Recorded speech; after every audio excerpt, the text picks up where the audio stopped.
Hey guys, welcome back to my channel. This tutorial is going to accompany my other tutorials on how to apply BIAB. Today I'm going to show you my personal preference for removing it completely, and I'll briefly touch on the 4 techniques you can use to remove it. So as you can see, I've got some regrowth going on. You can either infill them, which I have a tutorial on, or you can remove them completely. Sometimes it's really nice to start afresh, especially if you want to try a new colour.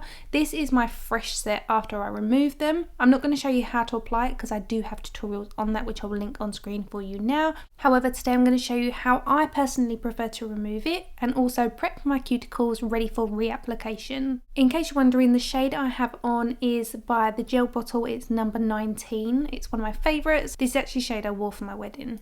So there's a combination of 4 ways to remove BIAB. You can use a pot like this which your fingers soak into. You put them into acetone. That's my personal preference for removing it. It's really easy because you can remove one finger at a time. As you know or may not know, BIAB, when it's exposed to air, it will reharden. So this way you can tackle one nail at a time and then just pop it back into the acetone if it still needs to continue to soak.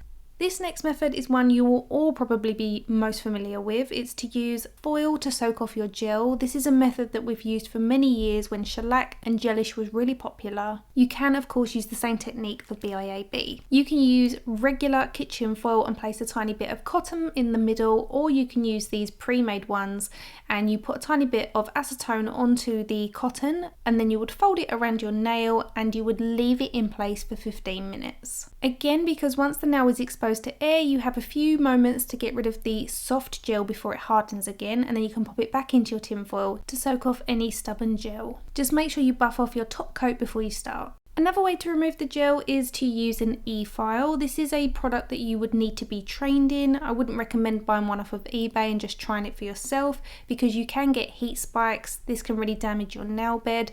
However, it is an option and there are courses available that you can do. I find this the quickest method to debulk your BIAB. I use this to just take off the surface layer if I'm doing a infill, but if I'm removing, then I would debulk the majority of it and then just soak away any remaining gel. You can of course continually buff away just using a file. You can use a more coarse grit to debulk your gel and then switch to a file that's more geared towards natural nails so you don't damage your nail bed, and then gently buff away until there's no roughness to your nails. So here I would continue to buff away the majority of the gel, making sure I don't go down to the natural nail plate, and then I would switch to a softer grit just for natural nails to get rid of any roughness to the surface. So I've given you 4 options. You will need to combine these options in order to get the best result. So if you're going to soak them in acetone, the best way is to remove that surface with a little bit of a soft buff to get rid of the top coat so that the acetone can really penetrate the gel. If you were going to use the e-file, you don't want to take that right down to the natural nail plate. I would still soak off the last bit so that you're not damaging the nail plate. I personally naturally have very thin nails. So when I do decide to do a full removal, I will always use an e-file just to debulk for quickness, and then I like to soak off the excess because my nails are very thin naturally. The last thing I want to do is damage them with the e-file and then I end up with an even thinner nail plate. Today I'm going to use the e-file method to debulk my BIAB. You can see I'm removing the top layer, which is a gel colour in marshmallow, so it's slightly pink, and then I have built up my nail bed with a clear, so it looks as if I'm working directly on my natural nail, but it's actually clear gel. When using a hand file to buff these down, you want to take quite a lot of that bulk off if you're soaking. It means that you're not putting your nails into acetone for as long. Acetone is very dehydrating, so you want to work with something along these lines where you can see I've just got a thin layer of gel left and that won't take very long to soak off at all. So I've had them sitting in the acetone for 2 minutes and I'm using my scraper. You can use an orange wood stick as well, and I'm keeping this very flat to the surface of the nail plate. The last thing you want to do is have it upended slightly so it digs into your nail plate because that can be damaging. So keep it flat to the surface, use a light hand and just remove any of the soft polish. If you've only buffed away at the very surface and you've wrapped your nails in tinfoil, soak them for at least 8 minutes before you take away any more of that surface because it really does take time to start softening when it's thicker.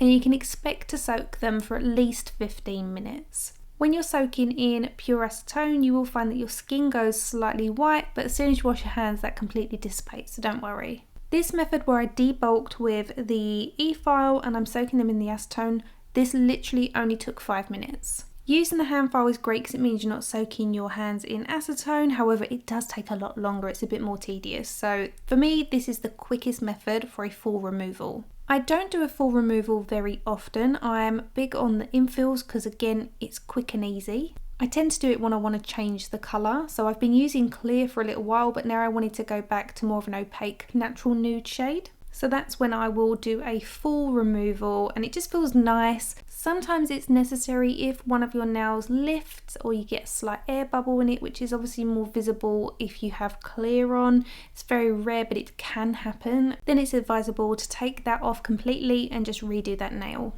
Once you feel like you've got off all of your gel, or the majority of it, you can go in with a buffer that's soft for natural nails and just use that over the surface to take away any roughness that might be left from the gel. I tend to do this if I've used a clear gel that requires a rubber base coat, as the shade I'm going to use next doesn't require one. So I want to make sure that my nail bed is free from any debris. If you're not going to reapply a colour, then this is a nice way to make sure that, again, there's nothing left on your nail plate, and then you can go in with some cuticle oil to rehydrate your nail plate and your cuticle area. So this is how my nails are looking. I've dusted them off. They are still a little bit dehydrated at the moment, but I'm going to move straight on to prepping my nails ready for reapplication. So I'm going to use Cuticle Away. If you guys have seen my previous tutorials, which I've linked on screen, you'll know I prefer this method than a dry cuticle removal. You'll see once I start working on them that I feel like this is the most effective way to remove all that non-living tissue on the nail plate. This definitely feels more like an old school method since the explosion of dry manicures over on Instagram have become a thing. But the trick with using this is to allow it to soak for at least 15 to 20 minutes. I know that's a lengthy process.